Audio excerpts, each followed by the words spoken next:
దేవుని అభిషేకాన్ని వాళ్ళు క్వశ్చన్ చేశారు. నీకేనా నాయకత్వం ఉంది, నీకేనా అభిషేకం ఉంది, నిన్నేనా దేవుడు నీతోనే మాట్లాడతాడని అభిషేక ప్రాంగణాన్ని ముట్టారు.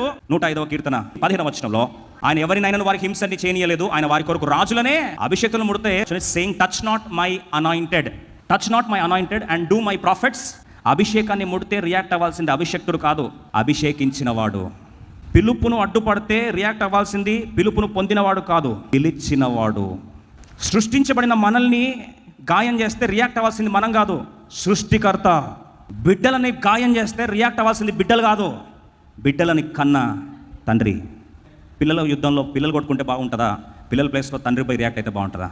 తండ్రి పోయి రియాక్ట్ అయితే చాలా ఘోరంగా ఉంటుంది కదా. చాలాసార్లు మన జీవితంలో దేవుడు వ్యాజ్యం ఆడకుండా మధ్యలో విడిచిపెట్టడం కారణం ఏంటంటే, చట్టాన్ని మన చేతిలో తీసుకుంటాం, యుద్ధాన్ని మన చేతిలో తీసుకుంటాం, స్పందన మన చేతిలో తీసుకుంటాం, రియాక్షన్ మన చేతిలో తీసుకుంటాం, మ్యానిపులేషన్స్ మన చేతిలో తీసుకుంటాం, స్కీమింగ్ మన చేతిలో తీసుకుంటాం.